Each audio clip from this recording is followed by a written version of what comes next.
Here we go. Good evening, welcome. I'm Tracy Milgram-Posner, the founder of BRCA Strong. We're here to educate, empower, inspire, and advocate providers, survivors, and thrivers to eliminate the feeling of isolation and help you feel whole again. Due to COVID-19, we're sending out packages for women who are getting ready to go in for surgery or who are starting treatment.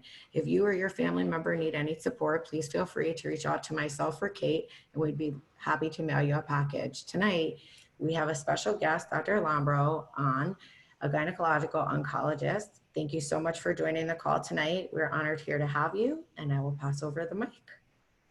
Thank you. Well, thank you, Tracy, for having me. I believe really strongly in your cause, and obviously I meet a lot of women who are in your situation, and no one situation is exactly the same, but I think there's similarities that can be shared, and hopefully things that we can learn from each other.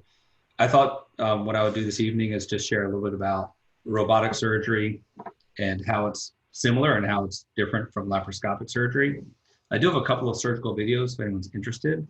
They're okay, but just to get a sense for what robotic surgery is. And then I also added a little bit on about Pap Smears, only because it is a topic that comes up as somewhat confusing for women. What's the Pap smear for? Why have the guidelines changed? And whether it be for you or for your daughters or nieces, I thought I'd share a little information about that if you're interested. So I'm gonna go ahead and share the screen.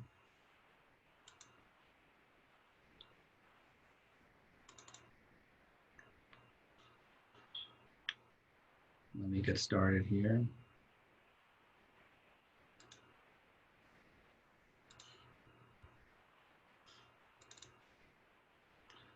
Where are we here?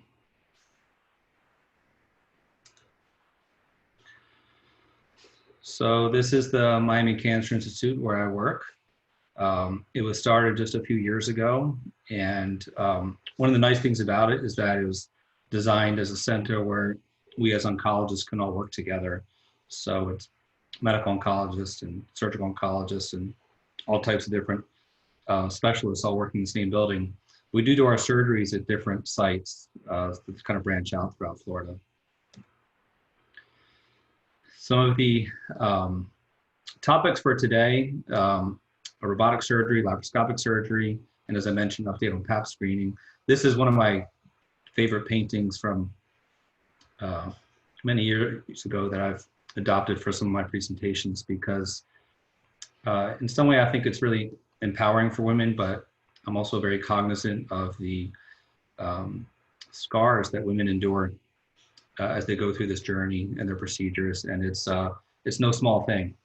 So what I do in my specialty ends up, contributing, I'd say, fairly small scars, but they are scars, and some that men will never have.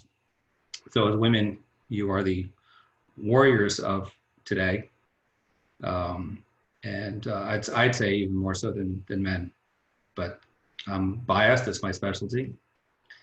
So when we talk about fighting cancer, there's the treatment, so that's after you get diagnosed. We have obviously many options to talk about treatments.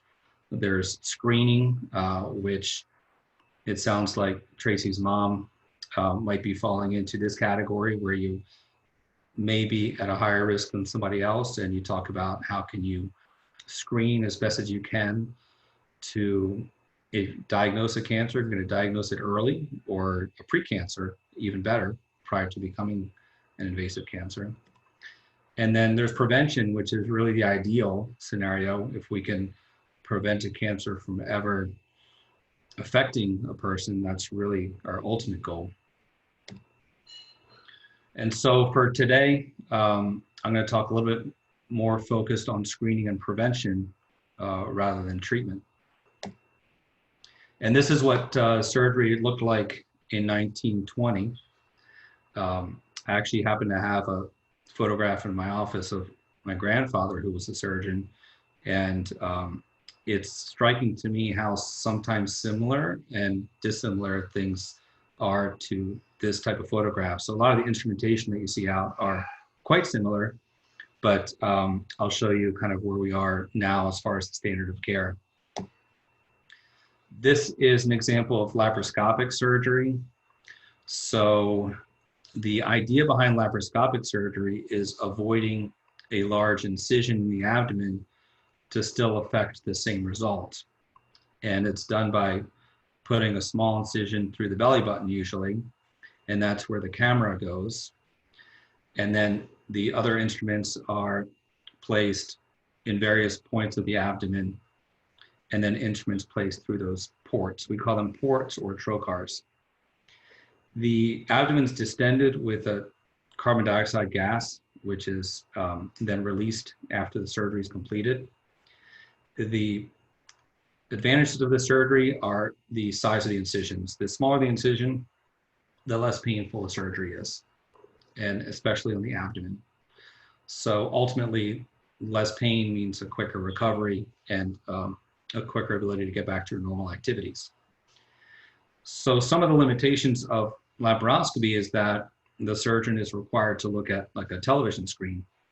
It's a two-dimensional view, and when you're operating, it's almost like operating with chopsticks in some ways. It takes quite a bit of learning to be able to become facile with it and work your way around the organs and obviously, most importantly, avoid any complications and still achieve what you want to achieve.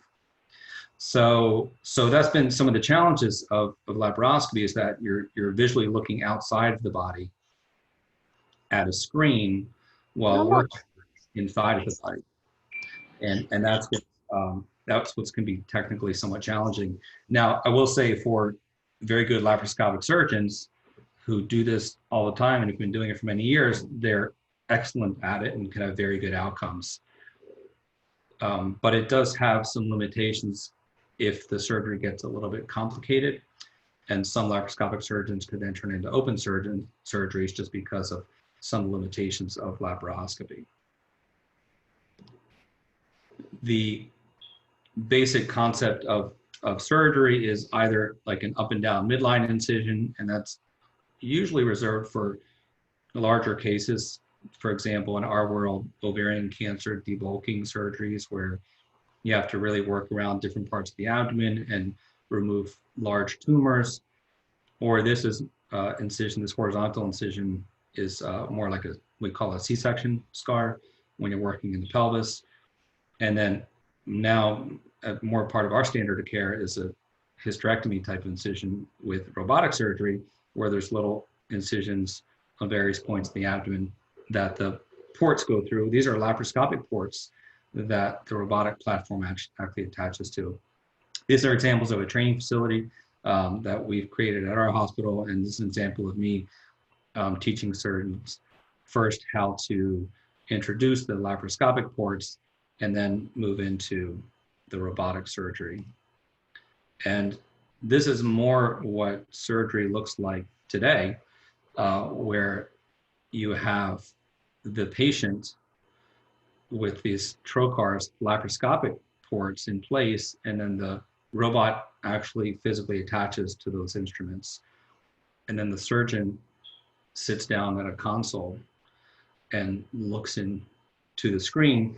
And the difference there is that the surgeon's actually immersed now in the body. So there's a three-dimensional high definition view. The other advantages of robotic surgery are some of the artificial intelligence that can go along with it. Some, as you might imagine, for example, we were talking about neurosurgery earlier, where you've got to look for a malformation, as you mentioned, in the brain. So you need imaging to look at that, and one can operate and use imaging at the same time. And that's some of these integrated models using MRI or CT scans while operating. And I think so what robotics, these pictures show what sort of robotics really allows a new platform to be able to integrate information that might be very helpful to you at the time of surgery. In our world, again, when it comes to complications, there are certain anatomical structures that one really needs to be aware of. And when the anatomy is distorted, it could be a little bit tricky. So having an additional intelligence to be able to help you identify normal anatomy might be helpful, and that's where things will probably evolve towards. So when I first started doing robotic surgery, and I like to dive, but it really felt like you were really immersed, as one would do when you're underwater, and you go from looking outside of the water to putting a mask on, looking underneath, how a whole new world opens up to you. That's kind of what this is like. So as soon as I put my eyes into the console, I literally feel like I'm inside of the abdomen and have total control over the instruments rather than look at a two-dimensional flat screen.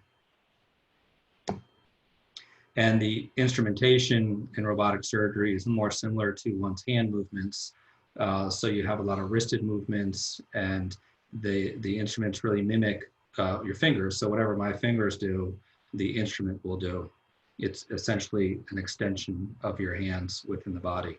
And you can see the size of the instruments in comparison to the tip of a pencil, to the eraser of a pencil. These are actually really small instruments that can do quite a bit. As an example of where robotic surgery, we've done a lot in many specialties in the abdomen, whether it's, urology or gynecology or general surgery, but this also will probably translate to other fields, like you mentioned, orthopedics, hand surgery. This is a little video on laparoscopic surgery. What I wanted to show here is that the two metal instruments that you see are actually being held by an assistant while the surgeon is using this instrument. And these are like little bursts of energy that one uses when you dissect. It's like a little bit of we call it electric cautery. It's a very common way to operate. The difference here is that this surgeon has to depend on these assistants, sometimes more than one, to hold tissue back, and you lose a little bit of your independence and your ability to really orchestrate the surgery. With robotic surgery, you've got a lot more ability to control things. This is a little bit bloody here, I'm sorry for that, but one of the things I wanted to show you was the way we're able to introduce something as small as like a little guide wire and manipulate it with a lot of ease. So this is like basically, using your hands as if you would outside of the body, and can insert this little catheter, which goes actually into one of these. It's a little tiny ureter, which goes from the kidney to the bladder, and you can kind of get a sense for how these wristed instruments really allow the surgeon to be able to have a lot of dexterity and precision. And this is something that laparoscopically is almost impossible to do, and typically wouldn't even be tried. But with robotic surgery is, in the right hands, pretty straightforward to do.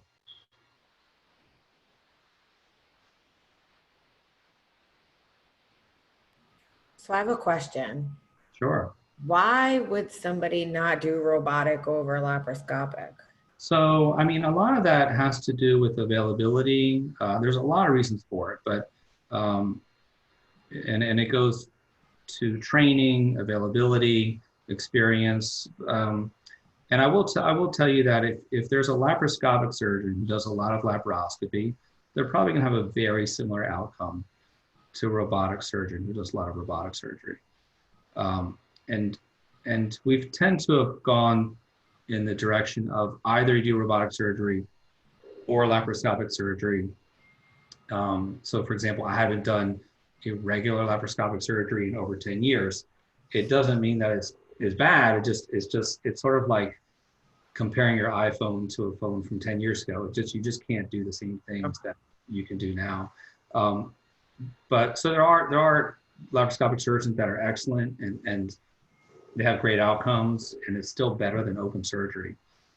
But it does have some limitations, and when I tell patients about finding a surgeon, I think you just got to be aware of who you're choosing. Just make sure they do a lot of whatever they do.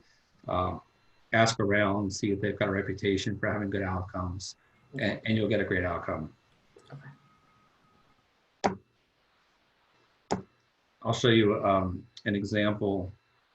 I guess this one might be a little bit for your mom, because I've played some nice music, and this is what happens during a hysterectomy, for example. Um, and you can see, just as an example, a little the precision of the instrumentation. This instrument here is holding the uterus, and the idea here is to separate the organs like the bladder and things that are close to it away from what you want to remove. This is what an ovary looks like inside the abdomen here. Can you guys see that? This little white area here.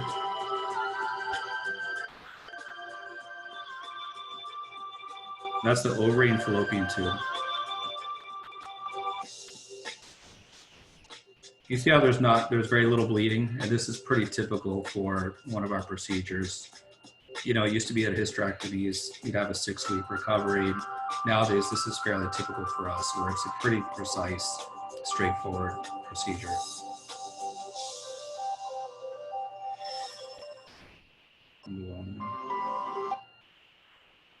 And that's kind of what I have for robotic surgery. Do you have questions about that? Can I answer any other thoughts you might have? I think you're muted, Tracy. Jennifer, Elizabeth, do you guys have questions? Or Marla, does anybody have questions? Because I'll unmute you guys if you just want to raise your hand, like, and I can see you. Ooh, hold on. Sorry, go. It's not. You're still muted. Can you hear me now? Yes, go ahead. Yeah. Is robotic surgery used for both supracervical and total hysterectomies? I have questions about supracervical versus total. Sure. Yeah, great question. It can be. I think the challenge there that I go through in counseling a patient on that type of choice is that the uterus has to come out through somewhere. And we don't use the morcellator anymore, which is something they used to use. You're probably familiar with that if there's an undiagnosed cancer within the uterus and you use a morcellator, it's really can create havoc and really a poor prognosis. So that's sort of eliminated from our armamentarium, which was for good reason. So the advantage of removing the cervix is that you have access to the vagina in order to remove the uterus. You can do something what's called a posterior colpotomy, making the incision underneath the cervix and removing it that way.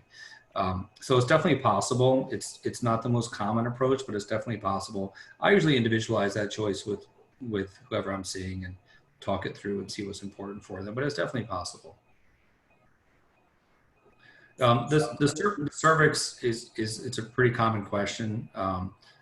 And I think it just depends a lot on why you're having the procedure and what your concerns are, but it's definitely worth the conversation for sure. Okay, thank you. Sure. Well, I was gonna pivot to Pap smears if that's interesting for you guys. So one of the reasons why I think the Pap smear is kind of interesting is that it's one of the best screening tools ever developed. And so we commonly think of, for women, you commonly think of the mammogram and the Pap smear. That's, you know, and it's very effective. It actually has decreased cancer mortality globally because of the Pap smear. And Pap smears are really trying to pick up changes in the cervix that are related to an HPV infection. That's really what it does. And so you're looking at cells that are coming off the cervix, and if they've been affected by HPV and created some changes, we're going to see those in a Pap smear. And just because we see those changes doesn't mean you have cancer. We're actually trying to pick up things way before they become a cancer, and that's why it's an effective screening tool. And this is kind of, so HPV, you're probably very familiar with it. It's not, when you have HPV, it doesn't mean you're going to get cervical cancer. There are a lot of other things that need to occur, but we do know that there are a couple of types of HPV that are really important in creating an environment that may lead to precancerous cells and then cancer. And things like tumor suppressor genes, like you've probably been familiar with BRCA, play a role here as well. And so, it used to be that a woman would be advised to get a Pap smear every year. And then that's changed, and these are the current guidelines. So you may be surprised to see that, if you're under 21, no Pap smear testing is recommended. And if you're between 21 and 29, a Pap smear every 3 years. Between 30 and 65, if there's a Pap smear without HPV, then it'd be every 3 years. If it's with HPV testing, every 5 years. Now, most everyone now does Pap smears with HPV testing. And if you're greater than 65, no Pap smear if the previous Pap smear was normal. So these are the guidelines, just so you're aware of them. And most gynecologists, I would say they try to cater these to their patients. So I think most gynecologists feel pretty uncomfortable not doing a Pap smear for 5 years, even if the HPV is negative. And I think a lot of this has to do with us wanting our patients to come back every year for an exam. And you don't want someone to just not show up for 5 years for an examination. So I find these guidelines, although I understand them, they do raise a lot of confusion to women and how best to guide their daughters, for example, about what to do. But they are based on the idea of HPV testing. And if you're HPV negative, it's a very low risk of developing cervical cancer. So the HPV testing is fairly important. I do think it does allow for lots of exceptions. And so if there's even a slight abnormality in a Pap smear, something called atypical cells, we'll typically really kind of shrink this down to every 6 months for a while. And then, every year thereafter, if they come back normal. But I wanted to introduce the idea of a vaccine. So, if there were a vaccine for breast cancer, wouldn't we want it? 1 out of 8 women getting breast cancer. I think if there were a vaccine to prevent it, I think we'd all want it. And we're looking for a vaccine for COVID, for example. Well, we do actually have a vaccine to prevent cervical cancer, but it's just not very utilized, probably for a lot of different reasons. But it is really a cancer vaccine, and the World Health Organization has been promoting it for a good reason over the last few years, because I think when it rolled out, it's been out now for over 10 years, there were some misconceptions about how effective it was. And I was really part of that group, which was fairly skeptical of how effective it could be.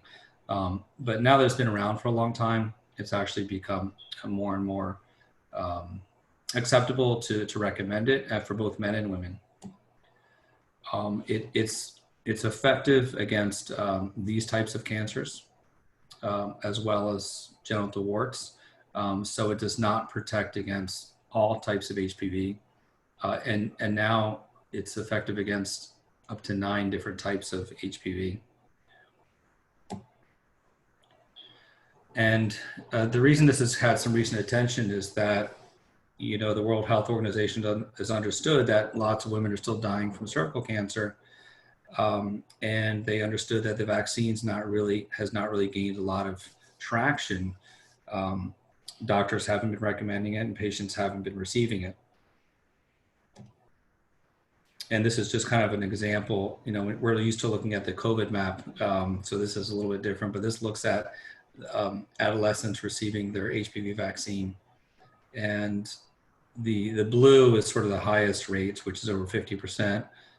Florida is around 25%. So about 1 in 4 adolescents are receiving the HPV vaccine, although it's recommended that all receive it. And for men also, this HPV can be related not only to penile cancer, but also to throat cancers. I happened to meet a gentleman the other day who was on a panel, and he was diagnosed with tonsillar cancer. This is a normal guy, father, traditional person. And he said, I've never even heard of tonsillar cancer, and it ended up being related to HPV exposure at some point. So just some little, cartoonish take-home points, but the HPV vaccine can help your child be protected from 6 types of cancer. It can prevent more than 90% of HPV cancers. It's been around since 2007. So longer than most 13-year-olds have been on Facebook.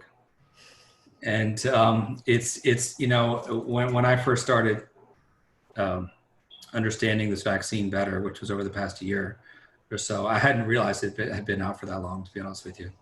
So I found it kind of amazing, really, that I hadn't heard more dialogue about it. And I understood why. I think there was just sort of a lot of skepticism around vaccines when this came out. And I think we all understand that. But now that we've kind of all been educated and informed on COVID, for example, and we see that model of what that structure looks like with little things coming out of it, that's sort of what this vaccine looks like too. It's not actually using a live virus. It's using something that looks like it, and then your body develops an immune response to it. This is an example of just like you have BRCA strong and you have breast cancer survivors and support groups. This is an example of a survivor of cervical cancer. So these are young women that get affected by cervical cancer. Sometimes need to lose their reproductive organs before they even have a chance to have children. So still something that we see, believe it or not, and that's why I thought I'd bring some attention to it here. And this is how I close. It always seems impossible until it's done. And this was what the head of the World Health Organization said when he was hoping to eliminate cervical cancer. And I know that, well, I guess Tracy, you're an example of this too, in creating an amazing support group and all that you're doing. So thanks for having me on. Perfect. Thank you so much for coming on. One of the girls sent a question, and their question is, at 44, if I had my ovaries and tubes out, do I still need a Pap smear? So you do. Results from a search. Can you hear me? Yeah. Yeah, so yes, you still need a Pap smear, and it would be up to your gynecologist to decide how often. And so if, for example, if they did a Pap smear as HPV negative, may not need to do one again for 5 years. We still recommend getting a pelvic examination every year. So pelvic exam, yeah, you don't really want to ignore the area. So, and so a pelvic exam is still really important to do. So, and I get this question often too. So lots of women go to their primary care physician and feel like that's enough, but there are actual skin changes that can occur that you may not notice. So some women are more or less familiar with their own bodies, and it can be informative to have a doctor examine you and even a pelvic examination for masses, things can develop. So once a year pelvic exam is still recommended. Wow, I didn't know that. Yeah, so you can get, just as a sort of an extreme, more in an elderly population, but it can still happen to women in their 40s and 50s. You can get skin changes on the vulva that can be precancerous, and you may not see it or notice it, but a doctor examining you would see it. Okay, what type of screening, if any, is needed after a total hysterectomy and a BSO? Can you talk a little bit about HRTs? About HRT? HRT, yeah. Hormone replacement therapy, sure. Yeah, that's a great topic. I like to break HRT down into whether or not you've been diagnosed with breast cancer or not. So if you've had a diagnosis of estrogen receptor positive breast cancer, then it does minimize some of your HRT options, if not all, depending on who you see. But generally speaking, most medical oncologists would not be in favor of you taking any type of estrogen therapy, whether it be systemic or topical. But if you have not been diagnosed with breast cancer and this is purely prophylactic, then you're a candidate for any type of HRT. And so this is, I think, a critical point when counseling women on when to have surgery. So, it's kind of a catch-22, because the younger you are when you have surgery, the better from the standpoint of you're more likely to eliminate your risk of cancer, but you're also more likely to have the side effects of menopause. So I try to spend a lot of time having women research into their options for hormone replacement therapy. I happen to think that bioidentical hormones are very helpful and restore a lot of your hormones better than just estrogen alone. And I think it's a great option, again, if you've not been diagnosed with breast cancer yourself, and this is purely prophylactic. Okay, for BRCA positive women, how does Dr. Lambrou feel about a gynecologist doing robotic rather than a gynecological oncologist? Oh boy. I really think it depends on who it is. So I work with some really talented, very skillful robotic gynecologic surgeons that are not oncologists. And I think, I hope, and I think that most gynecologic surgeons kind of know what they're good at and will do what they're good at and won't offer it to you unless they feel comfortable. So I really have no problem with it at all. I think it's typically not a very complicated surgery, and there are some very good, talented robotic gynecologic surgeons. Thank you. So I just want to clarify this because I've never heard this. So even if you have a full hysterectomy, you need to go see your gynecologist for a pelvic exam. I would recommend it. Yeah. Okay. Yeah. I mean, I see your mom looking at me. She's like, "Are you sure about that?"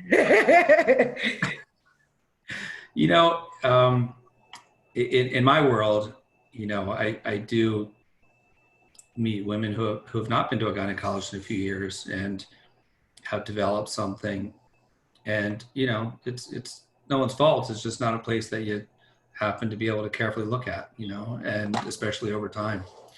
And so, you know, it's a pretty simple exam. You know, lots of our patients come in just for a pelvic exam without a Pap smear, even if they've had a cancer diagnosis, and we'll still see them once a year.